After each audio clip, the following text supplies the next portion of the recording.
कूजन्तं राम रामेति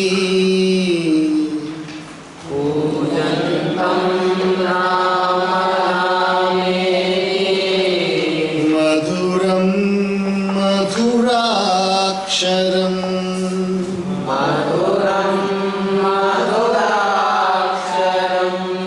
आरुह्य कविता शाखा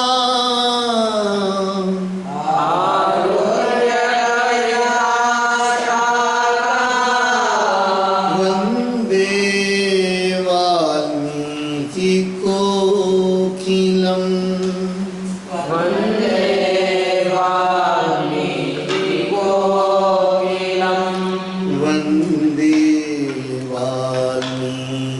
कोकिलम्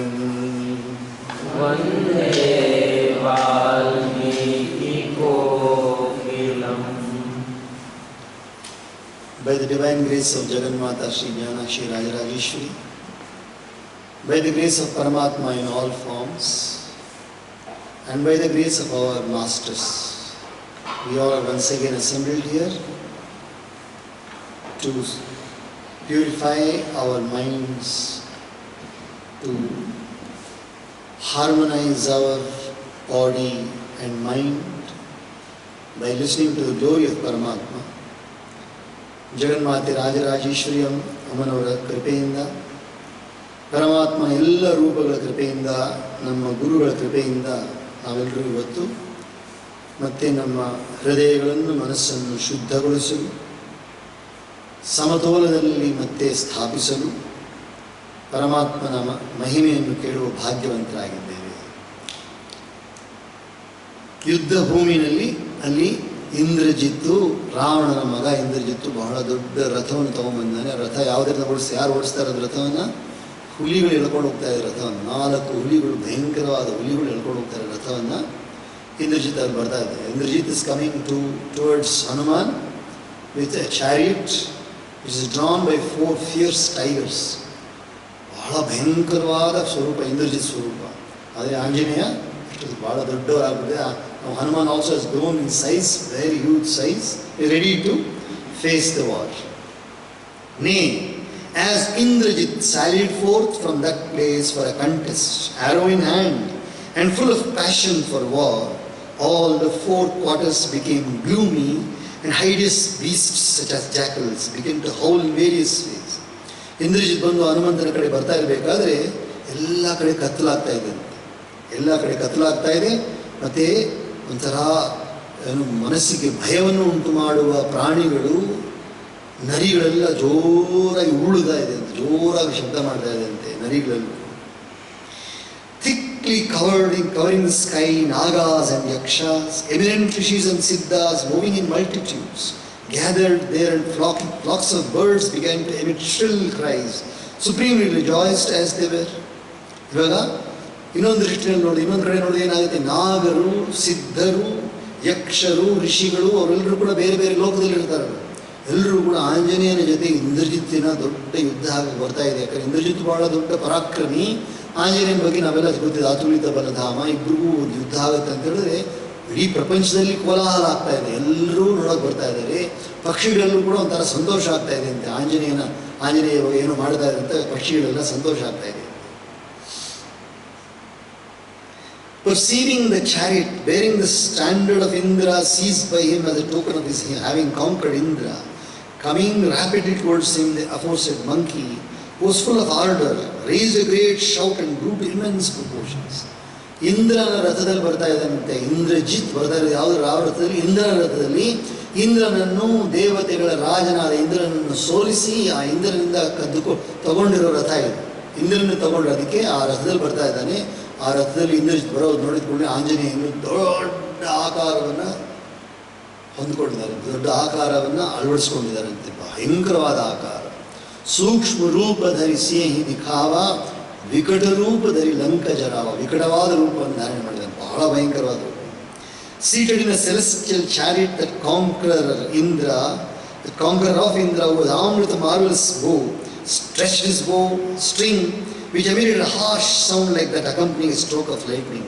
ಆ ರಥದಲ್ಲಿ ಕೂತ್ಕೊಂಡು ಇಂದ್ರಜಿತ್ ಬಹಳ ಬಹಳ ಗಂಭೀರವಾಗಿ ತನ್ನ ಬಿಲ್ಲನ್ನು ತಗೊಂಡು ಅದರಲ್ಲಿರುವ ತಂತಿಯನ್ನು ಎಳೆದ್ಬಿಟ್ಟಂತೆ. ಎಳೆದ್ಬಿಟ್ಟಿದ ತಕ್ಷಣ ಗುಡುಗು ಮಿಂಚು ಬಂತಂತೆ. ಎಲ್ಲ ಕಡೆ ಗುಡುಗು ಮಿಂಚು ಭಯಂಕರವಾದ ಶಬ್ದ ಬರ್ತಾ ಇದೆ ಅಂತೆ. ಆ ಒಂದೇ ಒಂದು ಬಾಣವನ್ನು ಬಿಲ್ಲನ್ನು ಆ ತಂತಿಯನ್ನು ಎಳೆದ್ಬಿಟ್ಟಿದ್ದಕ್ಕೆ. Thereupon the two warriors, namely the monkey Hanuman and Indrajit, son of the suzerain lord of ogres, who were endowed with a fierce spirit and extraordinary might, were intrepid in war and had conceived confirmed hostility towards each other, like Indra, the ruler of gods, and Bali, the ruler of demons, closed with each other. ಇಬ್ಬರು ಸೇರಿಕೊಂಡು ಒಬ್ರಿಗೊಬ್ರು ಭಯಂಕರವಾದ ವೈರಭಾವವನ್ನು ಇಬ್ಬರು ನಾನು ಒಬ್ರನ್ನೊಬ್ರು ಸೀಳುಬಿಡಬೇಕು ಅನ್ನೋ ಉದ್ದೇಶದಿಂದ ಇಬ್ಬರು ಹತ್ತಿರ ಬರ್ತಾ ಇದ್ದಾರಂತೆ. ಭಯಂಕರವಾದ ರೂಪದಲ್ಲಿ ಆಂಜನೇಯ ಒಂದು ಜೋರಾಗಿ ಒಂದು ಶಬ್ದವನ್ನು ಕೂಡ ಮಾಡಿದ್ದಾರೆ. ಅವರು ಗರ್ಜನೆ ಮಾಡಿದ್ದಾರೆ. Hanuman, who had grown to huge proportions and was unmeasurable in strength, wheeled about in the path of his father, the wind god, and evaded the extraordinary vehemence of the shafts that valiant bowman Indrajit, a great car warrior, highly esteemed on the field of battle. ಇವಾಗ ಬಾಣ ಬಿಡಕ್ಕೆ ಶುರು ಮಾಡಿದ್ದಾನೆ. ಯಾರು? ಇಂದ್ರಜಿತ್ ಅನೇಕ ಬಾಣಗಳನ್ನು ಬಿಡಕ್ಕೆ ಶುರು ಮಾಡಿದ್ದಾನೆ. ಆದರೆ ಈಗ ಹನುಮಾನ್ ಏನು ಮಾಡ್ತಾ ಇದ್ದಾರೆ? ಒಳ್ಳೆ ಇದಿರ್ದಿಲ್ಲ, ಏನು ಒಂದು ವಿಮಾನ ಹೋದಂಗೆ ಒಂದೊಂದು ಬಾಣವನ್ನು ತಪ್ಪಿಸಿ ಅವರ ತಂದೆಯಾದ ವಾಯುದೇವನ ಸಹಾಯದಿಂದ ಎಲ್ಲ ಕಡೆ ಹೀಗೆ ಓಡಾಡ್ತಾ ಇದ್ದಾರಂತೆ. ಒಂದು ಬಾಣ ಕೂಡ ಆಂಜನೇಯನ ಮೇಲೆ ತಾಗ್ತಾ ಇಲ್ಲ. Not even one shaft is hitting ಅನ್ನು. Thereupon the hero Indrajit, the slayer of hostile warriors, began to discharge long and sharp pointed, beautifully feathered arrows provided with picturesque golden shafts, swift as lightning and loosed continuously one after another. ಅದಾದ ನಂತರ ಇಂದ್ರಜಿತ್ ನೋಡ್ದ, ಈ ರೀತಿಯಾದ ಬಾಣದಿಂದ ಈ ಕಪಿ ನಾವು ಸಾಯಿಸೋಕ್ಕಾಗಲ್ಲ ಅಂತ ಹೇಳ್ಬಿಟ್ಟು ಏನು ನಿರಂತರವಾಗಿ ಬರ್ತಾ ಇದೆ ಬಾಣ. ಇವುಗಳು ಬಾಣ ತುಂಬ ಚೂಪಾಗಿರೋ ಬಂಗಾರದ ತುದಿ ಇರೋ ಬಾಣಗಳಿಂದ ಬಿಡಕ್ಕೆ ಶುರು ಮಾಡಿದೆ. ಒಂದರಿಂದ ಬರ್ತಾ ಇದೆ. ನಿರಂತರವಾಗಿ ಬಾಣ ಬಿಡಕ್ಕೆ ಶುರು ಮಾಡಿದೆ.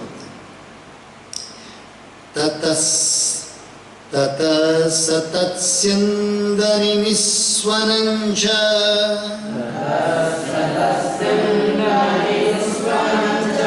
ಮೃದಂಗಭೇರಿ ಪಟಃ ಸ್ವನಂಚ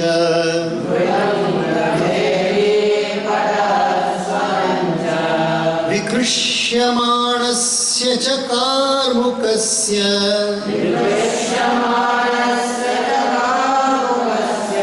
ನಿಶಮ್ಯ ಘೋಷಂ ಪುನರುತ್ಪಪಾತ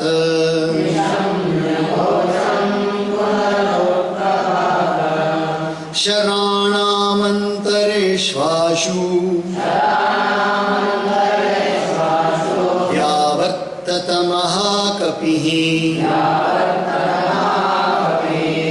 ಹರಿಸ್ತಸ್ಯಾಭಿಲಕ್ಷ್ಯಸ್ಯ ಮೋಕ್ಷಯನ್ ಲಕ್ಷ್ಯ ಸಂಗ್ರಹಂ ಶರಾಣಾಮಗ್ರತಸ್ತಸ್ಯ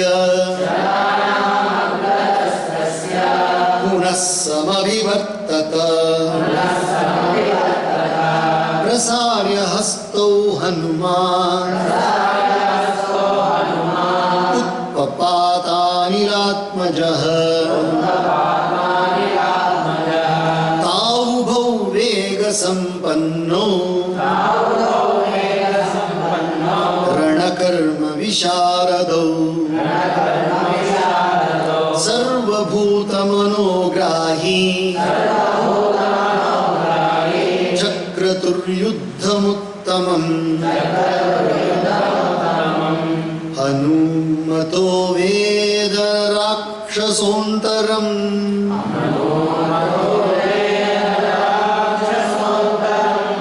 ನ ಮಾರುತಿಸ್ತಸ್ಯ ಮಹಾತ್ಮನೋಂತರಂ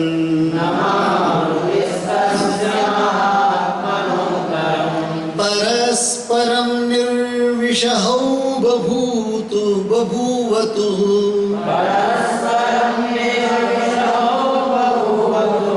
ಸಮೇತ್ಯ ತೌ ದೇವ ಸಮಾನ ವಿಕ್ರಮೌ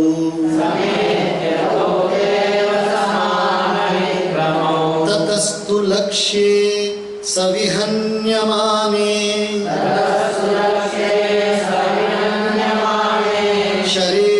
ಶರೇಷ್ವಮೋಘೇಷು ಸಸಂಪತತ್ಸು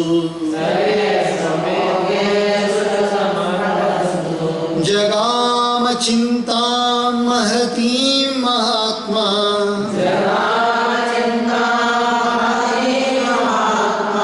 समाधि संयोग समाहितात्मा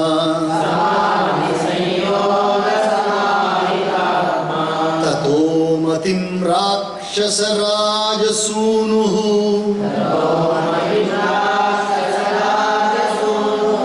चकार तस्मिन् हरिवीरमुख्ये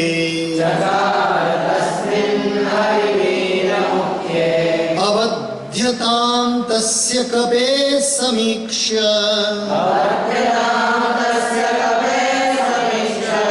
कथं निगच्छेदिति निग्रहार्थम्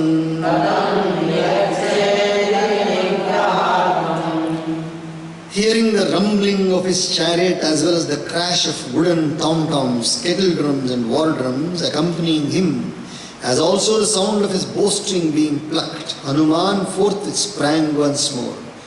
ಆ ಒಂದು ಭಯಂಕರವಾದ ರಥ ಬರ್ತಾ ಇರೋ ಶಬ್ದವನ್ನು ಕೇಳಿ ಮತ್ತೆ ಬೇರಿ ಮೃದಂಗ ಕಾಹಳಗಳು ಎಲ್ಲ ಜೋರಾಗಿ ಆ ನುಡಿಯೋ ಶಬ್ದವನ್ನು ಕೇಳಿ ಮತ್ತೆ ಅವನು ಆ ಬಿಲ್ಲನ್ನು ತೆಗೆದು ಬಿಡ್ತಾ ಇರೋ ಬಾಣಗಳು ಬಿಡ್ತಾ ಇರೋ ಶಬ್ದವನ್ನು ಕೇಳಿ ಹನುಮಾನ್ ಇನ್ನೂ ಭಯಂಕರವಾದ ರೂಪವನ್ನು ತಾಳಿದ್ರಂತೆ, ಇನ್ನೂ ಜಿಗಿದ್ರಂತೆ. Baffling the marksmanship of Indrajit, who was well known for hitting the target, Hanuman, the great monkey, swiftly wheeled about between the arrows. ಇವಾಗ ಇಲ್ಲಿದ್ದಾರೆ ಆಂಜನೇಯ ಇಲ್ಲಿದ್ದಾರಂತೆ, ಇಂದ್ರಜಿತ್ ಬಂದ್ಬಿಟ್ಟು ಇಲ್ಲಿ ಬಾಣ ಬಿಡ್ತಾರೆ. ಅವ್ರು ಬಿಡೋ ಅಷ್ಟೊತ್ತಿಗೆ ಬಾಣ ಹತ್ರ ಬರಲಿಲ್ಲ, ಹನುಮಾನ್ ಅಲ್ಲಿಂದ ಹೋಗ್ಬಿಟ್ಟಿರ್ತಾರೆ.